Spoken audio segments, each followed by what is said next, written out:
Hello friends, welcome to Riya horror zone. तो चलिए आज की कहानी की ओर।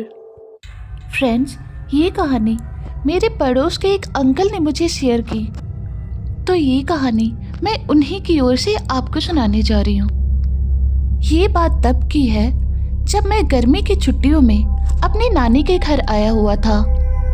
वहाँ पर मेरे मौसा और मौसी भी आए हुए थे। मैं, मेरा छोटा भाई सुनील और हमारा मौसेरा भाई रवि, हम तीनों साथ में बहुत मस्ती किया करते थे। एक बार की बात है, उस दिन हमारे गांव में रात भर लाइट नहीं थी, तो हम तीनों भाइयों ने मन बनाया कि क्यों न पास के गांव में थोड़ा घूम लिया जाए। क्योंकि गर्मी का मौसम था और लाइट भी नहीं थी, तो हमारा गर्मी में सोने का बिल्कुल मन नहीं कर रहा था। फिर हम तीनों भाई चुपके से गांव घूमने के लिए निकल गए। कुछ दूर चलने के बाद हम लोगों ने अपने साथ जो फुटबॉल लाया था उससे खेलना शुरू कर दिया। फिर खेलते खेलते अचानक से हमारी फुटबॉल एक लंबी सी खजूर के पेड़ के नीचे जा गिरी। तो उस फुटबॉल को लाने के लिए मैंने अभी 2 ही कदम बढ़ाए थे कि तभी अचानक मुझे ऐसा लगा जैसे मेरे पास से कोई बहुत ही तेजी से गुजरा हो। उसकी रफ्तार इतनी तेज थी कि मैं समझ ही नहीं पाया कि आखिर वो था क्या। अभी मैं कुछ और सोचने ही जा रहा था, लेकिन तभी रवि ने आवाज़ दिया, भैया फुटबॉल जल्दी लेकर आओ। फिर जैसे ही मैं उस फुटबॉल को लेने आगे बढ़ा कि तभी मेरे पीछे से आवाज़ आई, रुको। जैसे ही मैंने पीछे मुड़कर देखा तो पीछे मामा खड़े थे। वो बहुत गुस्से में लग रहे थे। उन्होंने हम तीनों को बहुत डांटा और कहा, इसी वक्त चुपचाप घर चलो। जब हम घर पहुंचे तो नानी और मम्मी ने भी हम पे बहुत गुस्सा किया। आगे नानी ने कहा, रात के वक्त घर से बाहर निकलना बिल्कुल मना है, तो आगे से तुम सब इस बात का ध्यान रखना। इस पर सुनील ने कहा कि आखिर हम बाहर रात में क्यों नहीं जा सकते, घर पे कितनी गर्मी है, हम कैसे सोएंगे। इस पर मामा ने कहा, हाँ तो छत है ना, अगर गर्मी ही लग रही थी तो छत पे जाते, घर से बाहर जाने की क्या ज़रूरत थी। इस बात पर मैंने कहा कि मामा आखिर दिक्कत क्या है, हम सब उतने छोटे तो नहीं कि खो जाएंगे। इस पर नानी ने कड़े आवाज़ में कहा, सूरज, बड़ों से ऐसे बहस नहीं करते, चुपचाप जाओ और सो जाओ। इस पर मामा ने कहा, माँ हमें लगता है कि इन्हें सब कुछ बताना होगा, वरना ये हमारे पीछे भी छुपके फिर से बाहर जा सकते हैं। तो नानी ने कहा, शायद तुम ठीक कह रहे हो। उसके बाद नानी ने कहा, तुम तीनों मेरे पास आकर बैठो, मैं तुम्हें एक कहानी सुनाती हूँ। उसके बाद तुम सब समझ जाओगे कि हमने तुम्हें रात को घर से बाहर निकलने से क्यों मना कर रखा है। नानी के ऐसा कहते ही हम तीनों भाई नानी के पास जाकर बैठ गए और उन्हें बहुत ध्यान से सुनने लगे। नानी ने आगे कहा, ये बात आज से लगभग 20 साल पुरानी है। उस वक्त हमारे गांव में बहुत ही कम आबादी थी। इस गांव में एक खजूर का पेड़ था। उस खजूर के पेड़ से लगभग 10 कदम की दूरी पर एक झोपड़ी थी। उस झोपड़ी में एक किसान रहता था। उसका नाम दिनेश था। दिनेश उस घर में अपनी पत्नी गायत्री और अपनी छोटी बच्ची के साथ रहता था। वो खेतों पे काम करके अपने परिवार का पेट पालता था। एक बार की बात है, दिनेश बहुत परेशान बैठा था, तो गायत्री ने उससे पूछा कि आखिर आप परेशान क्यों हो। इस पर दिनेश ने कहा, इस साल बारिश नहीं हुई, जिसकी वजह से फसल भी अच्छी नहीं हुई। अब हमारे पास पैसे की बहुत तंगी हो गई है, इसीलिए मुझे अपने दोस्त के पास जाना होगा जो शहर में रहता है। उससे थोड़े पैसे उधार ले लूँगा, फिर बाद में फसल अच्छी होगी तो लौटा दूँगा।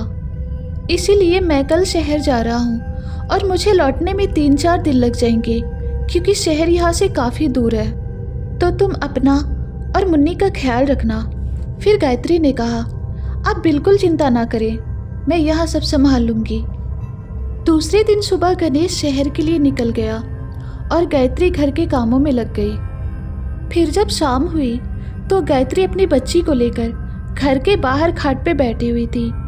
उसकी बच्ची के हाथों में एक गुड़िया थी जिससे वो बच्ची खेल रही थी। अभी कुछ ही देर हुई थी कि अचानक गायत्री ने देखा कि सामने उसका पति दिनेश खड़ा है। ये देखकर वो एकदम से चौंक गई और उसने दिनेश से पूछा कि आप और आज? अब तो आज ही सुबह गए थे और 3-4 दिन बाद लौटने वाले थे, तो इतनी जल्दी आप वापस कैसे आ गए? तो दिनेश ने कहा गाड़ी नहीं मिली थी। तो इस पर गायत्री ने कहा अरे बाबा ठीक है, अगर गाड़ी नहीं मिली तो आपको तो पहले आना चाहिए था, आप इतने घंटे क्या कर रहे थे? तो दिनेश ने कहा कि रास्ते में एक दोस्त मिल गया था, उसी के साथ उसके घर पर बैठकर बातें करने लगा था। फिर गायत्री ने कहा आप नाक से क्यों बोल रहे हो, आपको सर्दी लग गई क्या? तो दिनेश ने कहा हाँ मुझे सर्दी लग गई। इसके बाद गायत्री ने आश्चर्य से उसकी तरफ देखा और कहा आपका झोला कहाँ गया? तो इस पर दिनेश ने कहा मेरा झोला खो गया। इस पर गायत्री उस पर बहुत गुस्सा करने लगी। उसने कहा आपको अपनी चीज़ों का थोड़ा सा भी ख्याल नहीं रहता। अभी गायत्री कुछ और ही कहती कि तभी अचानक उसकी बच्ची के हाथों से उसकी गुड़िया नीचे गिर गई। तो गुड़िया को उठाने के लिए गायत्री जैसे ही नीचे झुकी तो उसने देखा कि दिनेश के पैर पूरे उल्टे मुड़े हुए हैं। ये सब देखकर गायत्री की तो होश उड़ गए, उसकी जान हलक को आ गई। वो समझ चुकी थी कि ये उसका पति दिनेश नहीं बल्कि कुछ और है। वो समझ गई थी कि आज उसका आखिरी दिन है। फिर अपनी बच्ची का ख्याल आते ही उसने खुद को संभाला। फिर उसने कहा आप बहुत थक गए होंगे और आपको सर्दी भी लगी है, तो आप बैठिए, मैं आपके लिए गर्मा गर्म चाय और नाश्ता बना कर लाती हूँ। इतना कहने के बाद गायत्री अपनी बच्ची को लेकर झोपड़ी के अंदर चली गई। अंदर उसने अपनी बच्ची को लिटा दिया और थोड़ी देर अपनी आंखें बंद करके कुछ उपाय सोचने लगी। तभी उसे याद आया कि भूत प्रेत आग से दूर भागते हैं। तो उसने अपनी झोपड़ी के अंदर पड़ी एक लकड़ी को ली और उस पर अपनी पुरानी साड़ी को बांधकर मिट्टी तेल छिड़ककर एक मसाल बना लिया। उस जलते हुए मसाल को लेकर वो अपनी झोपड़ी के बाहर आई। उसने देखा तो वो शैतान उसी खाट पर पीट करके बैठा हुआ था। ये गायत्री के लिए बहुत अच्छा मौका था। वो दबे पांव आगे बढ़ी और चुपके से उस मसाल को उस शैतान की पीठ पे सटा दिया। अचानक से आग की जलन से वो शैतान अपने असली रूप में आ गया और नाक से कुछ बड़बड़ाते हुए तेजी से सरसराकर उस खजूर के पेड़ पे चढ़ गया और गायब हो गया। उन्हीं कुछ पल में गायत्री ने जो उसका रूप देखा था वो काफी डरावना था। उसकी लंबाई लगभग 12 से 13 फुट थी और उसका पूरा शरीर मानो जैसे एक सूखे पेड़ का हो। उसके बदन पे एक धोती के अलावा कुछ नहीं था और उसके सिर के बाल औरतों की तरह काफी लंबे थे। उसके गायब होने के बाद गायत्री ने शोर मचाकर पूरे गांव वालों को इकट्ठा कर लिया और उन्हें सारी बातें बता दी। सारी बातें और उस शैतान का हुलिया जानने के बाद गांव वालों ने उसे बताया कि वो कोई और नहीं बल्कि एक धांगड़ था, जो भूत प्रेत की ही एक जाति होती है। बस फर्क इतना ही है कि भूत प्रेत सभी पे हमला करते हैं, मगर धांगड़ सिर्फ अकेली औरतों को ही अपना शिकार बनाते हैं। वो औरतें जिनके पति उनसे दूर रहते हो, वो उनके पति का वेश बनाकर उन्हें अपना शिकार बनाता है। लेकिन तुमने अपनी सूझबूझ से बहुत अच्छा काम किया। अब हमें ज़्यादा देरी नहीं करनी चाहिए। हमें अभी इसी वक्त इस पेड़ को ही जला देना चाहिए ताकि ये शैतान भी मिट जाए। फिर सबने मिलकर उस पेड़ को जला दिया और फिर अपने अपने घरों में जाकर सब सो गए।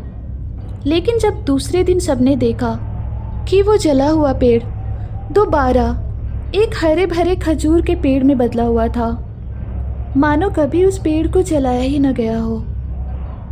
और उसी पेड़ के नीचे गायत्री और उसकी बच्ची की लाश पड़ी हुई थी। ये सब देखकर गांव वाले काफ़ी डर गए और उन्हें अफसोस भी हुआ कि काश गायत्री को उस दिन हम अकेले उसके घर में ना छोड़ते। क्योंकि वो शैतान दोबारा वापस आ गया था और उसने गायत्री को मार दिया था। उस दिन के बाद कोई भी उस पेड़ के पास से भी नहीं गुजरता, और ख़ास करके औरतें और बच्चे तो बिल्कुल भी नहीं। तो फ्रेंड्स, ये थी आज की कहानी। अगर आपको ये वीडियो पसंद आई तो इस वीडियो को लाइक करके इस चैनल को सब्सक्राइब करें। फिर मिलते हैं नेक्स्ट वीडियो में।